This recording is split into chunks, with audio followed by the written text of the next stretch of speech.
दोस्तों नमस्कार। आप देख रहे हैं अपना चैनल न्यूज नशा। मैं हूं महेश गुप्ता।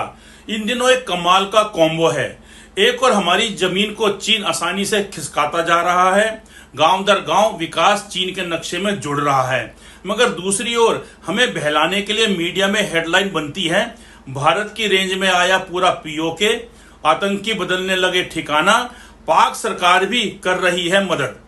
ऐसे में सवाल तो बनते हैं कि जब चीन हमारी जमीन पर कब्जा कर रहा है तो ऐसे में क्या पाकिस्तान का डर दिखाना एक नया चाय वाला डिस्काउंट ऑफर है? और सबसे बड़ा सवाल यह है कि देश को असली खतरा किससे है, जो चुपचाप हमारी जमीन खा रहा है या फिर जो अखबारों की सुर्खियां बनाकर हमें डराता रहता है? आज हमारे साथ चर्चा में जुड़ रहे हैं डॉक्टर सूरज यादव मंडल जी, जो कि प्रोफेसर हैं दिल्ली यूनिवर्सिटी में। डॉक्टर साहब नमस्कार। नमस्कार सर। डॉक्टर साहब, आप आज का जो हमारी चर्चा का विषय है थोड़ा ज्यादा सेंसिटिव है कि एक और तो हमारी जमीन चीन आराम से खिसकाता जा रहा है, लेकिन सर दूसरी ओर हमें बहलाने के लिए हेडलाइन बनती है, भारत की रेंज में आया पूरा पीओके, आतंकी बदलने लगे ठिकाना, पाक सरकार भी कर रही है मदद। तो सर अब जब हमारी जमीन पर चीन कब्जा कर रहा है तो क्या पाकिस्तान का डर दिखाना एक नया चाय वाला डिस्काउंट ऑफर है क्या सर ये? शुक्रिया सर महेश सर। अभी जो आप बात आपने कही वाकई में ये बहुत सेंसिटिव है। देश के हमारे सुरक्षा से जुड़ा हुआ मसला है। लेकिन ये देखिए ना कितनी विडंबना क्या है कि जब भारत का पाकिस्तान के साथ अभी हाल में ऑपरेशन सिंदूर के अंतर्गत जब एक तरह से युद्ध ही समझिए या झड़प हो रही थी या बैटल था, उस दौरान जो गोदी मीडिया ने तमाम अपने दायित्व का निर्वहन बिना किए हुए और किस तरह से उन्होंने हेडलाइंस बनाना शुरू किया कि हम पेशावर पहुंच गए हैं, तो हम अफगानिस्तान के बॉर्डर पहुंच गए हैं, तो ये सब बातें तो निश्चित तौर से बहुत ही देश की सुरक्षा के साथ तो है ही एक तरह से सवालिया निशान खड़ा करता है। लेकिन अंतर्राष्ट्रीय रूप से हम लोग एक हंसी का पात्र बन गए। हम लोग पर लोग पूरे देश, दुनिया के अन्य देश हंस रहे थे। अभी आपने जो कहा है ये मेरे लिए बहुत ही एक तरह से ऐसा विषय है जो मैं पढ़ाता भी हूँ। मैं चीन के इतिहास के संबंधित अधिक जानकारी रखता हूँ और उस संदर्भ में हम लोग देख रहे हैं कि किस तरह से चीन जो है उसका प्रयास है कि भारत के उत्तर पूर्वी राज्य खासतौर से अरुणाचल प्रदेश पर लगभग वो अपना कब्जा करे। और और इस बात की जानकारी बिल्कुल नहीं देती है मीडिया। मैं आप इससे पहले दूसरा प्रश्न करें, मैं पाकिस्तान पर अभी नहीं जा रहा हूं, लेकिन ये देखिए ना कि हमारे जो देश के सदर हैं, जो प्रधानमंत्री हैं, कभी भी वो जब विपक्ष में थे तो बोलते थे कि लाल लाल आंखें दिखाने की हाँ, जरूरत है, बिल्कुल और अभी बिल्कुल। जाते हैं चीन जाते हैं तो पता नहीं किस तरह से एक पकड़ के हंसते हैं। और ये जो कि अंतर्राष्ट्रीय रूप से जब भी कोई डिप्लोमेटिक संबंध रहता है तो उसमें आपके एक एक स्टेप को यस। पूरी दुनिया देखती है, विपक्ष एक देख एक हाव जो भाव सर। दूसरा इवन देश। पहले से भी होता है कि प्रोटोकॉल भी होता है कि दो देश के जी। जो है प्रमुख मिलेंगे तो किस प्रकार से आपको चलना है, कहाँ हाथ उठाना है, कहाँ हम्म, हाथ मिलाना है या नहीं मिलाना, कहाँ खड़े होना है। और उसमें कहीं पर भी ऐसे नहीं जी बताया जाता कि आपको बिल्कुल मुंह पास लाके खिलखिला के हंसते रहना है। ये तो जी। सर कोई देश नहीं, वाला नहीं करता। और खास तौर से देखिए मैं एक छोटा सा वाकया आपको जब पंडित जवाहरलाल नेहरू देश के प्रधानमंत्री थे उस समय का बताना चाहूंगा। एक हमारी प्रोफेसर थी दिल्ली विश्वविद्यालय में, जो चीन और जापान संबंधी अध्ययन विभाग की प्रोफेसर थी। उनका नाम था मीरा सिन्हा भट्टाचार्य। तो मीरा सिन्हा जो थी वो चीनी भाषा की बहुत ही विद्वान थी, और वो प्राइम मिनिस्टर जब भी जाते थे चीन तो एक तरह से उनके बीच में जो द्विभाषीय का काम वो करती थी, इंटरप्रेटर थी।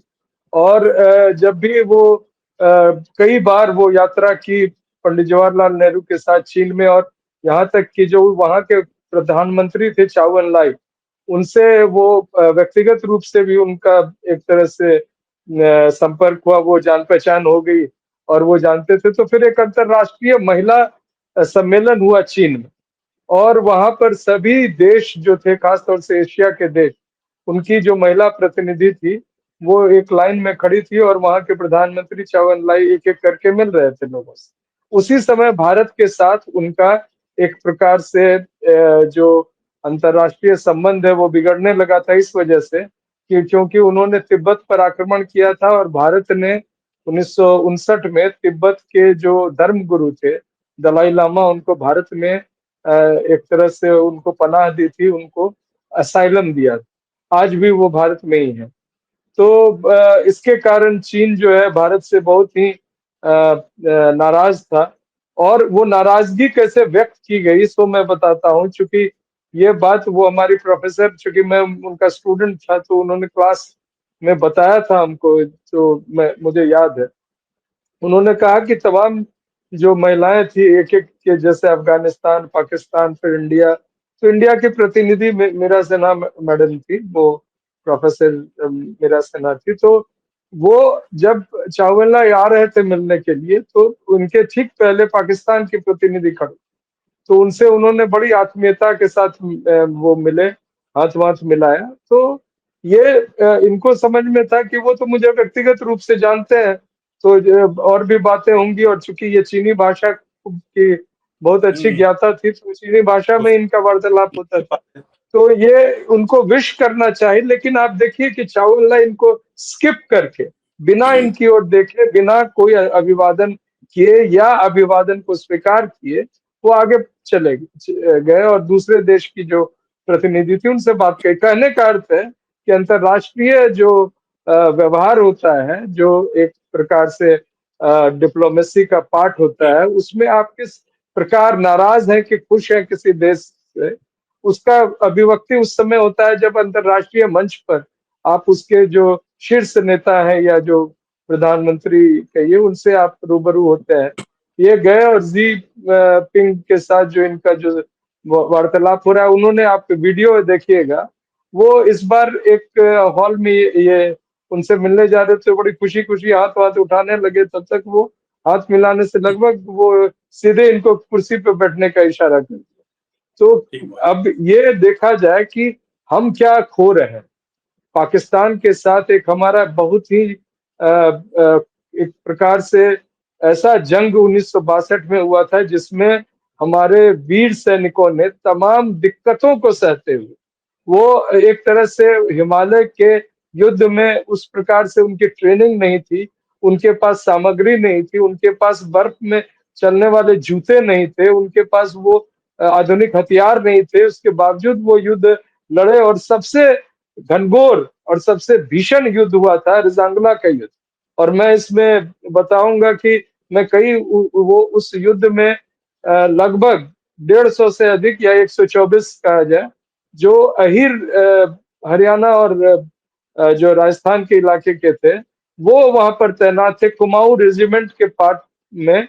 और वहां पर जो उनका नेतृत्व कर रहे थे वो मेजर शैतान सिंह कर, और उन लोगों ने 3,000 सैनिकों को रोका।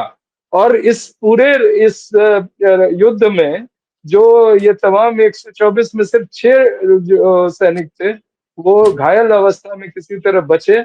लेकिन चीन ने जब इनकी बहादुरी देखी और उनकी सैनिकों ने देखा कि किस प्रकार से हमारे जो वीर सैनिक थे वो अपने देश को बचाने के लिए प्राण निछावर कर रहे थे, और एक एक को 10-10, एक एक सैनिक जो है 10-10 चीनी सैनिकों को मार रहा था।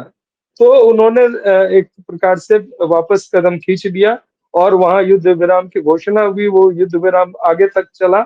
और मैं एक चीज बता दूं, एक बड़ी दिलचस्प चीन के राजनीति में है, उनके पारंपरिक सांस्कृतिक परंपरा में है कि वो तमाम देशों को मानते हैं, जैसे वो खुद को ईश्वर का, जो वहाँ सम्राट हुआ करते थे या जो राज्य होता था वो माना जाता था कि विश्व का केंद्र, बाकी सब जो है सो असभ्य लोग हैं, बारबरिक हैं। और खुद चाइना अकेला एक राष्ट्र है जो सभ्य लोगों का राष्ट्र है, और जो लोग जो दूसरे देश हैं उनके सम्राट के समीप जाकर उनको अपना एक तरह से अधिपत्य स्वीकार करना पड़ता था। तो उस लिहाज से जब ब्रिटिश इंडिया ने मैकमोहन लाइन की स्थापना की, यानी कि सीमा रेखा चिन्हित किया, तो उनकी ओर से उस समय आपत्ति तो नहीं थी, लेकिन जैसे बाद में जब अंग्रेज चले गए तो उन्होंने आपत्ति की। और अंग्रेजों की यह नीति थी, रणनीति थी कि तिब्बत जो है, जिस पर चीन लगातार अपना एक तरह से दावा प्रस्तुत कर रहा था, उसको एक बफर स्टेट, यानी जब दो राष्ट्र के बीच में एक राष्ट्र ऐसा होता है जहां पर अगर वो चढ़ाई करे तो हम पहले से सजग हो जाएं और युद्ध उनकी भूमि में लड़ा जाए, न कि हमारे भूमि में।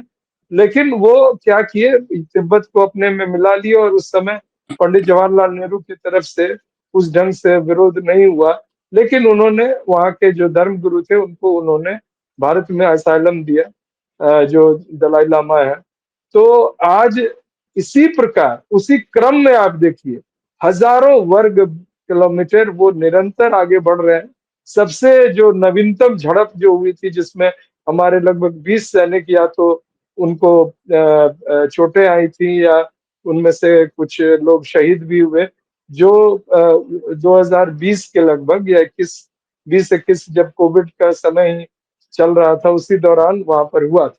लेकिन हमारे तरफ से कुछ खास उसका एक तरह से इस सरकार ने, जो लाल लाल आंखें दिखाने का दावा करती थी, उन्होंने विरोध नहीं किया।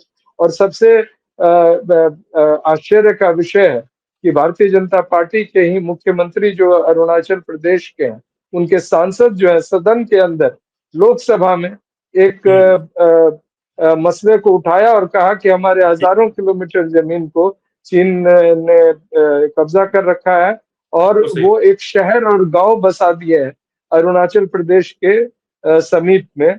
और हाल में भी आप देखे होंगे, जो गरड़िए होते हैं, जो भेड़े चराते हैं, उन्होंने आकर सूचना दी कि कई किलोमीटर अंदर चीनी सैनिक घुस आए हैं।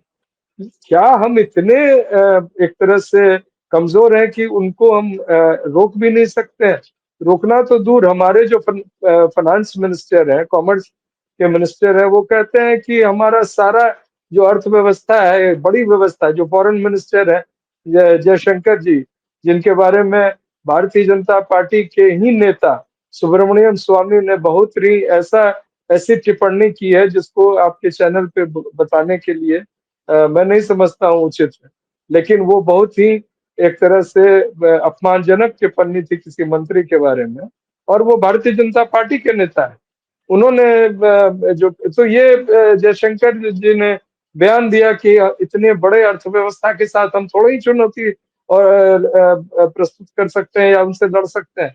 तो जाहिर है कि चूंकि चीन के साथ हम नहीं उनका मुकाबला शायद कर पा रहे हैं इस सरकार के अंतर्गत, कुछ और बातें भी होंगी जो हम लोगों को नहीं पता है। नहीं पता, शायद सही बात। कुछ ऐसे संबंध होंगे, कुछ ऐसे फाइनेंशियल ट्रांजैक्शंस होंगे, जो जिस समय पेटीएम शुरू हुआ था और जैक मा जो चीनी बहुत बड़े व्यापारी थे, उनके सहयोग से भारत में हुआ था, जिसके प्रचार में खुद प्रधानमंत्री ने अपने फोटो खिंचवाई थी। ठीक ऐसे बात कई है। मसले होंगे जिनके बारे में हमारे देश में लोगों को नहीं पता है, और उसके कारण ये मजबूर है कि उनको जवाब नहीं दे पा रहे हैं। तो इनकी जो पाली हुई मीडिया है, गोदी मीडिया, वो हमारा ध्यान भटकाने के लिए, पाकिस्तान में हमने ये कर दिया तो उनके, अगर कर दिया तो घुस जाओ, वो कुछ बता जब की क्या बात रहे है, हो?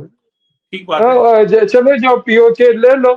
आज हम पूरे शान से आपका स्वागत करेंगे, और पूरे इस आपके मंच पर भी और तमाम मंच पर जय जयकार हो जाएगा उनका। लेकिन जो सच्चाई है उसको ये बताना नहीं चाहते हैं। और आपने बहुत ही, मैं समझता हूँ आप देश के समक्ष एक बड़ा एक नजरिया प्रस्तुत कर रहे हैं, जिसके अंतर्गत लोगों को यह जानना जरूरी है कि भारत की स्थिति क्या है, और जो पढ़े लिखे लोग हैं उनको समझना होगा और जानना होगा, क्योंकि ये बातें समाचार में नहीं बताई जाती हैं। ये जो संवेदनशील मसले हैं, इनके बारे में कोई चर्चा नहीं होती है, सिर्फ हमारा ध्यान भटकाने के लिए प्रयास किया जाता है। जी सर। डॉक्टर साहब, आपने जो है बीच में एक बार नाम लिया था मेजर शैतान सिंह जी का, तो मैं एक बार उनको नमन करना चाहता हूँ, उनको, उनकी फौज को हमारे तरफ से नमन है उनको। फिर हम आगे बढ़ते हैं सर। तो सर, कभी कभी आप देखेंगे कि जो हमारे पीएम साहब हैं बहुत जोश में आ जाते हैं चाइना के खिलाफ। उनकी कोई ऐप है वो बंद कर देंगे, फिर बोलेंगे कि इनके साथ साथ जो हमारा कोई व्यापार नहीं होना चाहिए, और फिर वो नेहरू जी को गाली देने लग जाएंगे, कांग्रेस को गाली देने लग जाएंगे। कभी कभी इतनी जोश में कैसे आ जाते हैं चाइना के खिलाफ, और फिर वहीं जाके गले मिलते हैं जी। ये भी नहीं सोचते हैं कि डिप्लोमेटिक संबंध है, हमें क्या बोलना है, कल को किससे हमें वापस मिलना पड़ जाए या ना मिले तो कम से कम पुराने को कितना कोसे कितना नहीं कोसे। तो कभी कभी तो सर बिल्कुल लाल हो जाएंगे जबान से, और कभी कभी बिल्कुल गले, और गले तो खैर बिल्कुल फिजिकल मिलते हैं जाके जी। इसकी वजह क्या लगती है आपको? नहीं वो मैं सर आपको एक इसमें करेक्शन करना चाहूंगा। देखिए ये गलती से भी नाम नहीं लेते हैं। वो कितने भी गुस्सा करें, लेकिन पिछले बार जब ये प्रकरण हुआ था और जब ये मसला हुआ था, जब हमारे सैनिकों के साथ दुर्व्यवहार किया गया, जब उन्होंने इसी प्रकार की जरूरत की, हमारे सरजमीन के अंदर आए जिसकी चर्चाएं हो रही थी, ये सब कुछ किए, लेकिन एक बार भी नाम, इसी तरह पता नहीं ये अमेरिकी राष्ट्रपति का भी नाम नहीं लेते हैं। तो नाम नहीं लेते हैं तो अलग बात है। अभी तमाम गोदी मीडिया बड़ी तारीफ कर रहा था कि अभी ट्रम्प साहब ने इनको फोन किया और इनका नाम लेकर नरेंद्र सरेंडर सरेंडर नहीं नरेंद्र कह के बुलाया, और वो बड़ी खुश भी हुए और उन्होंने बड़ी इसकी चर्चा की। लेकिन अगले दिन उन्होंने क्या किया? अगले दिन भारत को चीन और पाकिस्तान जैसे राष्ट्रों के साथ, जो ड्रग के ट्रैफिकिंग में जिन देशों का नाम है, उसके साथ जोड़ दिया। दो व्यापारी के विरुद्ध उन्होंने गंभीर आरोप लगाते हुए कार्रवाई की, जिनका नाम ना उन्होंने उजागर किया है, ना भारत में लोगों को पता है। तो ये मसला तो है कि कुछ बातें हैं जो ये हॉट एंड कोल्ड रिएक्शन इनका आते रहता है, कभी नाराज होते हैं, कभी खुश होते हैं, लेकिन इतनी फुहरता के साथ अंतर्राष्ट्रीय संबंध नहीं चल सकता है। अंतर्राष्ट्रीय संबंध को बनाए रखने के लिए जिस प्रकार की एक छवि बनाने की और एक व्यवहार को अंतर्राष्ट्रीय मापदंड के अनुसार एक व्यवहार को करने की आवश्यकता है, वो जरूरी है। शायद मैं समझता हूँ कि मार्गदर्शन मंडल में जाने से पहले जो अगले व्यक्ति होंगे वो इस बात को समझेंगे। जी सर। सर देखिए, क्या जब दो देशों के बीच के प्रमुख मिलते हैं तो सर उसके अंदर भाषा जो है वो क्या है, आपकी आपका व्यवहार क्या है, फिर आपकी सोच क्या है, उसके बाद जब अपने अपने देश में आके आप किस प्रकार से अपने आप को सबसे ऊंचा दिखाने लग जाते हैं, तो सर दूसरे देश के जो लोग हैं या दूसरे देश के जो चाहे राष्ट्रपति हैं चाहे प्रधानमंत्री हैं, उनके यहाँ भी उनका स्टाफ होता है, अधिकारी होते हैं, वो भी दूसरे सभी देशों की क्लिपिंग्स मीडिया की रखते हैं। वो भी तो सर देखते हैं ना कि किस प्रकार से हम क्या छोटापन दिखाते हैं ये लोग। अगर पता चला कि वहां पे 10 देशों के प्रधानमंत्री या राष्ट्रपति खड़े हैं और किसी ने जो है सज्जनता दिखाई, जैसे लखनऊ में कहते हैं पहले आप पहले आप, तो पहले आपका मतलब ये नहीं कि दूसरे वाला बड़ा हो गया, तो उसकी महानता है कि बड़ा होकर भी जो है वो झुकता है। तो अगर कहीं हमारे मोदी साहब को किसी ने आगे की तरफ खड़ा कर दिया लाइन में कि पहले आप, तो हमारा मीडिया जो है, कुछ खास मीडिया बस उसी को ही दिखाता है, देखिए मोदी जी कितना वो महान है, बिल्कुल आगे हैं। तो ये सब चीजें बाहर के देशों को भी दिखती हैं। कोई ऐसा नहीं है कि ट्रम्प साहब हैं उनसे हमारा जो देश का कोई बिल्कुल 36 का आंकड़ा है या 1 to 1 कुछ है या कुछ लेन देन है। जो हमारा व्यवहार है उनके प्रति को लेकर सर वो भी सोचते कि यार नहीं, ये गड़बड़ हो गई। हर आदमी सर अपने लेवल के आदमी को साथ लेकर चलता है, लेकिन बाद में जब देखता है कि कहीं गुजरा तो वो दूरी बना लेता है। और सर चलिए हम इसी मुद्दे पर आगे बढ़ते हैं सर कि पीओके की रेंज में पहुंचने का दावा सुनकर सर क्या लद्दाख के गांव वाले ताली बजाएंगे या फिर सर सिर पकड़ लेंगे? लद्दाख के तो जो एक सांसद हैं उन्होंने तो पता धरना तक दिया था और सदन में भी आगे इस बात को उठाया था उन्होंने कि साहब वहां पे ऐसा हो रहा है। लद्दाख में जो एक बड़े एक्टिविस्ट है सोनम वांगचुक जो है, वो अभी लगातार एक प्रकार से धरना पर है। उनके साथ कई लोग, कई एक बड़ा जनसमूह है। और देखिए उनकी जो अपनी संस्था है जिसको उन्होंने बड़े ही एक ग्रामीणों के मदद के लिए बनाया। एक हिंदी फिल्म में आमिर खान जी ने उनका एक तरह से उसी कैरेक्टर के हिसाब से दिखाया भी था। उनके प्रति इतना इनका एक प्रकार से निर्दयतापूर्ण रवैया है कि उनकी संस्थाओं को नोटिस दिया गया है कि हम इसको बुलडोजर से गिराएंगे। तो आप ये देखिए लद्दाख में कई मसले आ रहे हैं, खासतौर से जब इन्होंने आर्टिकल 370 लगाया, तो ये इन्होंने कभी नहीं कहा था कि हम जम्मू कश्मीर को 3 भाग में बांटें। और इन्होंने बांटा, जिसका विरोध भी हो रहा है अभी भी। लद्दाख को अलग किया, लेकिन लद्दाख को अलग करने के साथ साथ लद्दाख को के लोगों को स्वायत्तता देने की अगर बात थी तो उसको नजरअंदाज कर दिया। उसका कारण ये माना जाता है, समझा जाता है कि लद्दाख में जो मिनरल्स मिले हैं, जिसमें खास तौर से वो मिनरल्स शायद लिथियम कहते हैं या क्या, जो बैटरी बनाने के काम में आता है, जिसको जो इनके मित्र जितने कॉरपोरेट हैं वो उस पर एकाधिकार चाहते हैं, उन लोगों के फायदे के लिए ये राजनीतिक इस कदम को उठाया गया, जिसके कारण वहां के लोग इस बात को समझ गए और विरोध कर रहे हैं। तो मसला अगर इतना आसान होता कि हम पीओके ले रहे हैं तो जो बाकी लोग जो है लद्दाख के और कश्मीर के वो खुश हो जाएंगे, तो उनको तो ये बहुत ही एक अजीब तरीके से अपने ही जो नागरिक हैं उनके साथ व्यवहार किया जा रहा है। जो चुने हुए भारत के संविधान के तहत चुने हुए जो मुख्यमंत्री हैं, उनको आप देखे होंगे हाल में, जब वो उनको रोका गया, वो एक तरह से उनको नजरबंद करने की कोशिश की गई। इसी तरह आम आदमी पार्टी के सांसद संजय सिंह जब थे और वहां पर फारूक अब्दुल्ला के साथ उनका मिलना, वो मिलना चाह रहे थे, तो उनको भी नजरबंद कर दिया गया। तो ये क्यों किया जा रहा है? कुछ ऐसे ये मीडिया जो हम लोगों को बताती है, जो देश के नागरिकों को सूचनाएं दे रही है, वो क्या सही है? इस पर बहुत बड़ा प्रश्न है, एक सवालिया निशान है। और उस निशान में इजाफा और हो जाएगा अगर वहां से लौट कर आए हुए लोग वहां की सही जानकारी भारत के लोगों को अगर देने लगेंगे। तो ये जो नैरेटिव चलता है कि हमने पीओके में लगभग कब्जा कर लिया है, लोग पूरा पीओके छोड़ के भाग रहे हैं या भाग जाएंगे, या हम आगे हमारी सेना को भी घुसने की जरूरत नहीं होगी, ये लगभग वो सरेंडर कर चुके हैं। तो इस तरह की जो नैरेटिव है, जो बेसिर पैर की है, जिसका कोई आधार नहीं होता है, भारत के लोगों को बरगलाने के लिए और यहाँ एक झूठ को फैलाने के लिए ये इस्तेमाल किया जा रहा है। इसके विरुद्ध एक प्रकार से सभी लोगों में जागरूकता आ जाती है, लोग जान भी गए हैं ये। देखिए वो कितना भी ये कर लें, ये सच्चाई तो छुप नहीं सकती है, वो किसी न किसी रूप में लोगों तक पहुंच ही जाती है। जब तक आप जैसे लोग हैं, और जो मैं जिंदाबाद करता हूँ आपके इस यूट्यूब चैनल को भी, और अन्य जो हमारे साथी हैं जो यूट्यूब के माध्यम से भी लोगों तक सही जानकारी प्रस्तुत करने के लिए एक प्रकार से लोहा ले लेते हैं प्रशासन के साथ, उन सभी को सलाम है और उनके माध्यम से बातें पहुंच रही हैं।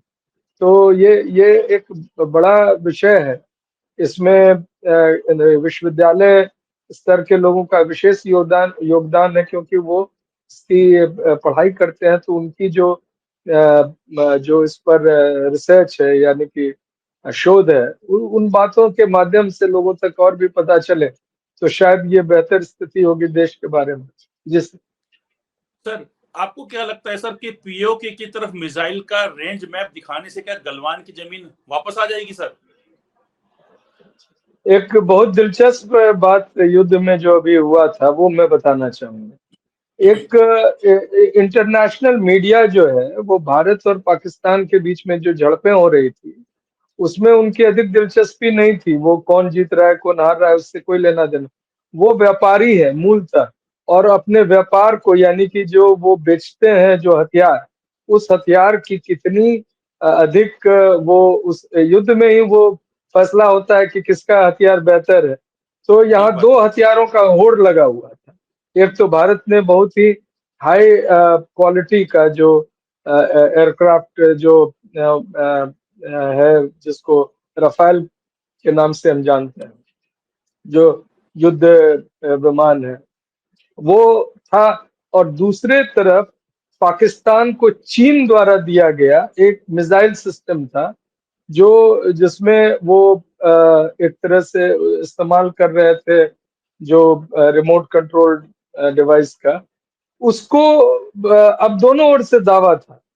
हम तो भारत के दावा को सही मानते हैं कि हमने हमारे एयरक्राफ्ट नहीं गिरे, और वो जो एयरक्राफ्ट थे चीन के या पाकिस्तान के, जो उनके ड्रोन्स के माध्यम से लॉन्च किए जा रहे थे, उनको नुकसान पहुंचा। लेकिन अंतर्राष्ट्रीय मीडिया में इस प्रकार की बहस छिड़ी हुई थी और अंतर्राष्ट्रीय मीडिया में बड़ी चिंता व्यक्त की गई कि चीन ने साबित कर दिया है इसमें कि उनके जो ड्रोन से के साथ जो मिसाइल्स फायर करने की जो एक क्षमता है और जो उसकी जितनी एक्यूरेसी है वो सही है। तो इस पर समझिए कि ये किस बात की ओर इशारा कर रहा है। हमारे देश के जो लोग इस चीज को समझते हैं वो बेहतर समझेंगे।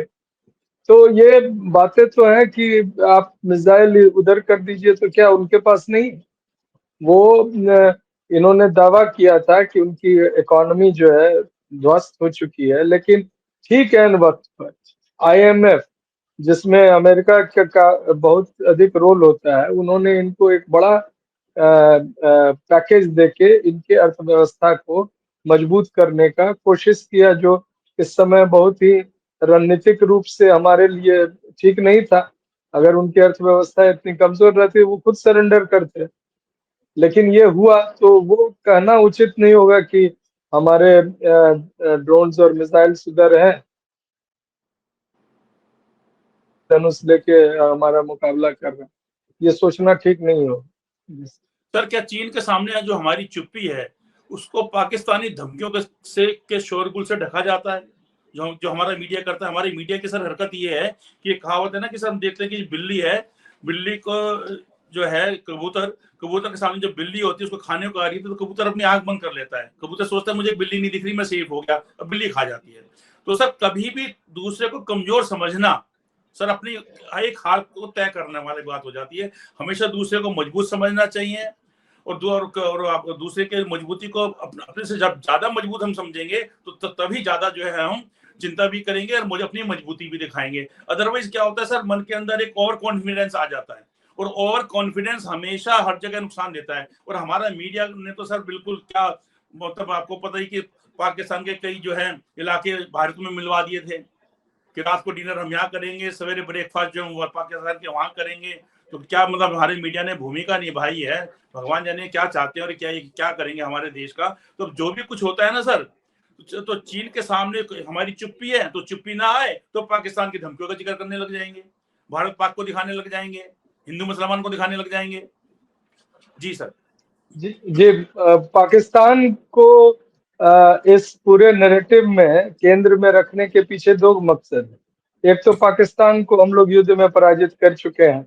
1971 में दुनिया के सबसे बड़े आत्मसमर्पण का जो अब जो बांग्लादेश कहलाता है उस समय ईस्ट पाकिस्तान कहलाता था, जहां जनरल नियाजी ने आत्मसमर्पण किया था भारत के सेनाध्यक्ष के समक्ष। वो एक बड़ी ऐतिहासिक घटना थी जिसका जोड़ आज तक नहीं मिलता है पूरे विश्व के इतिहास में। तो जाहिर है कि पहली बात तो है कि हम पहले से जीते हुए हैं, तो हम उस चीज को रिट्रेट करते हैं और इसका ये फायदा उठाते हैं। लेकिन इसके साथ साथ देश के अंदर जो बांटने की राजनीति है, हिंदू मुसलमान के तरह बांटकर एक पोलराइजेशन क्रिएट करके, उसमें भी इनको फायदा होता है, क्योंकि चीन में तो ये बात नहीं आएगी, न बोल सकते हैं। पाकिस्तान में इनको कोई रोक नहीं सकता है, तो ये बोलते रहते हैं। हमारा ये चिंता ये नहीं है कि क्या बोल रहे हैं, ये तो अब लोग समझने लगे। आप देखते होंगे यूट्यूब में कई लोगों के जो टीआरपी है वो जो मेन स्ट्रीम चैनल है उनसे बेहतर है। और जो लोग पूरे मसले को समझते हैं, देखते हैं, वो समाचारों में और जो गोदी एंकर्स को देख के नहीं समझते हैं, बल्कि इस प्रकार की जो डिस्कशंस होते हैं यूट्यूब पे अनेक जो चैनल्स हैं उनके माध्यम से लोग अपनी राय बनाते हैं। लेकिन इसमें एक चीज देखिए, हमारे लिए चिंता का विषय क्या है कि हमारी व्यापार या हमारा जो अर्थव्यवस्था कितना मजबूत। हम चीन पर बहुत अधिक एक तरह से उन पर उनके निर्यात जो वो एक्सपोर्ट कर रहे हैं भारत में, यानी दो चीज बहुत महत्वपूर्ण होता है, balance of trade and balance of payment. व्यापार में हम लोग चीन के समक्ष लगभग घुटने टेके। पाकिस्तान के साथ हमारा अधिक व्यापार नहीं है, जो भी व्यापार है वो बड़े लोग हैं जिनका मैं नाम नहीं लेना चाहूंगा, उनके बेटे जो हैं, जो भारत के नागरिक भी नहीं है, इस देश की सुरक्षा उनके हाथ में है। वो सुरक्षा सलाहकार हैं इस देश के, हम्म। उनके बेटे जो है वो लोग पाकिस्तान में व्यापार करते हैं। यहाँ एक सांसद हैं जो पहले कांग्रेस के साथ थे, अब भारतीय जनता पार्टी के। ऐसे लोगों का व्यापार पाकिस्तान के साथ है जो कि अधिक मायने नहीं रखता है हमारे लिए। लेकिन चीन ने एक बहुत महत्वपूर्ण एक तरह से लाइन बनाया है। एक उन्होंने ट्रेड रूट लगभग तय कर लिया है जो पाकिस्तान से शुरू होकर उनके भूमि होते हुए और अन्य कई देशों तक जाता है, जिसमें वो एक प्रकार से व्यापार में एक नए लाइन या जो रूट की शुरुआत कर रहे हैं, जिसमें भारत जिसमें कहीं नहीं आता। आप जानते होंगे ऐतिहासिक दृष्टि से जो देश एक विशेष व्यापार के रूट में आता था उनको फायदा हमेशा होता था, क्योंकि व्यापार ही एक तरह से देश को मजबूत बनाता है और देश की अर्थव्यवस्था को आगे ले जाता है। लेकिन सब में हमारी स्थिति कमजोर हो रही है और इस कमजोरी की वजह से असर जो है हमारी सेना पर, हमारे जो अपने ताकत पर पड़ रहा है। देश को समझना होगा कि हमें आज प्रधानमंत्री स्वदेशी की बात कर रहे हैं, हालांकि वो जो कपड़े पहनते हैं, जो चश्मा पहनते हैं, जो पेन उनके पास होता है, जो जो गाड़ियां वो यूज करते हैं, वो सारे कहाँ के हैं सबको पता है। लेकिन स्वदेशी एक बहुत बड़ा मुद्दा है, इसको भारत को अपनाना चाहिए था। अगर ये जो पिछले 10 साल से शासन में है, अगर इसी बात को एक थोड़ा आगे रखकर बढ़ते तो शायद हम बेहतर स्थिति में रहते, पाकिस्तान को लाल लाल आंख, चीन को लाल लाल आंख दिखाने की स्थिति में रहते। लेकिन आज वो स्थिति नहीं दिख रही है। जिस सर, अब हम इसको चर्चा को, मैं इस आज की चर्चा का मैं आपसे आखिरी सवाल अगर पूछता हूं तो सर सबसे बड़ा सवाल भी यही है सर कि देश को असली खतरा किससे है सर? जो चुपचाप हमारी जमीन खा रहा है उससे खतरा है, या सर फिर जो अखबारों की सुर्खियां या मीडिया की सुर्खियां बनाकर हमें डराता रहता है, हमारा ध्यान बांटता रहता है? सर देश की सबसे बड़ा खतरा देश में जो है, जो देश को सच्चाई से रूबरू नहीं होने देता, चाहे वो सच्चाई जैसा भी हो। हमारे देश में बेरोजगारी कितनी है हम उस फिगर को ही नहीं आने देंगे। देश में भुखमरी की क्या स्थिति है हम नहीं आने देंगे। हम देश में जो हमारे जो व्यापार का संतुलन अन्य देशों के साथ और भुगतान का संतुलन कैसा है उसको भी झांक के रखेंगे। हम जो है सो हमारे जो लोग हैं वो जब विदेश जा रहे हैं तो उनको जब ये आप देखे होंगे कितनी शर्मनाक स्थिति थी जब अमेरिका से सिर्फ हमारे देश के नागरिकों को बेड़ियों में जकड़ कर बहुत मालवाहक बुरा। जहाज के साथ वो तो बहुत भेजा बुरा। गया था। ये इस देश के सम्मान के साथ सबसे बड़ा खिलवाड़ हुआ था। अगर मैं समझता हूँ मेरे पास वो ताकत कि रहती जब तो मुंह मोदी तोड़ जी कहते जवाब कि देते। मेरा जो है खास दोस्त है, बस सर ये बस एक भैया कहना फर्क रह गया था उनके शब्द में कि मेरा लंगोटिया यार है, बस इतना उन्होंने नहीं बोला, बाकी तो पूरी दोस्ती दिखा रखी थी सर। वहां जाकर चुनाव प्रचार कर रहे थे, बताइए। और उसके बावजूद जिस प्रकार से अमेरिका ने यहाँ पे भेजा, पूरे विश्व को दिखाया सर ये क्या कर रहे हैं, उनको हमारे देश को कितना सम्मान वो करते हैं, हमारे देश को कितना अपमानित कर सकते हैं, ये बकायदा उन्होंने दिखाया। हाँ, तो ये सबसे बड़ा खतरा यही है ना कि जब आपकी सम्मान नहीं बनी रहेगी तो कौन आपको इज्जत करेगा? आपके नागरिकों का कौन, आपके पासपोर्ट का क्या स्थिति है विदेश में? आप यहाँ जो बोल रहे हैं, आपके पासपोर्ट को कितनी इज्जत दी जाती है, उससे भी एक देश के सम्मान और का फर्क पड़ता है। इसलिए मैं समझता हूँ कि किसी भी सरकार को, चाहे वो किसी भी पार्टी की सरकार, देश के जो मूलभूत समस्याएं हैं और उनसे मुकाबला करने के लिए जनता का साथ वो किस तरह से ले रहे हैं, वो खुद कितना अधिक एक तरह से कमिटेड है, सिंसियर है, इसको जब तक वो नहीं बताएंगे तब तक देश उतना तरक्की नहीं कर पाएगा, उतना उतनी ताकतवर नहीं बन पाएगा। इसलिए सबसे गंभीर खतरा है कि अगर हम सच्चाई को झांप देते हैं और सिर्फ अपने फायदे के लिए गलत समाचार, गलत नैरेटिव को आगे आने देते हैं। जिस सर आपने बीच में जो है मीडिया का और यूट्यूब का भी जिक्र किया था, ये बात बिल्कुल सच है सर कि अगर किसी ने सच्चाई देखनी है तो यूट्यूब पर ही देखेगा, क्योंकि जो हमारे चैनल्स हैं ना सर, बेशक से अगर कोई उनको देख रहा है तो उनको गोदी मीडिया जितने भी चैनल हैं, चाहे उनके एंकर हैं, चाहे उनके मालिक हैं, चाहे उनके रिपोर्टर हैं, चाहे बहस के दौरान जिस प्रकार से ये अपना रवैया दिखाते हैं गोदी एंकर, तो सर उनको लगता है कि हमें लोग देख रहे हैं। सच्चाई ये है कि उनको वो लोग देख रहे हैं। फॉर एग्जाम्पल कि अगर कोई जैन समुदाय से लोग जुड़े हैं तो अपने जैन मुनि हैं उनका प्रवचन सुन रहे होते हैं, तो किसी दूसरे धर्म का प्रवचन सुनने थोड़े जाते हैं सर। ऐसे अगर सर जो हमारे सिख भाई हैं वो अपने गुरुद्वारे में जो उनके पाठ होता है सर उसको सुनते हैं सर। मुस्लिम जो हैं वो अपना मस्जिद के अंदर जाते हैं शुक्रवार के दिन, वहां पर नमाज अदा करते हैं। हम हिंदुओं के अंदर जो है हमारे घर में जो कोई प्रवचन सुनाए जाते हैं या हम कहते हैं कि मॉर्निंग के अंदर आरतियां चल रही होती है तो हम उसको देखते हैं। तो ऐसे ही सर ये जो मीडिया है ना सर, ये गोदी मीडिया, इनके एंकर, उनको लगता है कि लोग हमें देख रहे हैं। सच्चाई ये कि उनको जो है खबर सुनने वाले लोग या खबर देखने वाले लोग नहीं देख रहे हैं।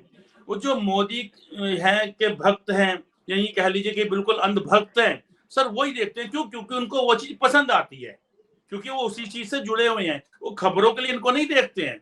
खबर के लिए तो सर मतलब अभी कह हमारा जो मीडिया का ना सर नाश ही सत्यानाश हो चुका है सर। मैक्सिमम मीडिया का एक तो न्यूज़पेपर है जो खुल के काम करते हैं सर, अभी तक नहीं दबे।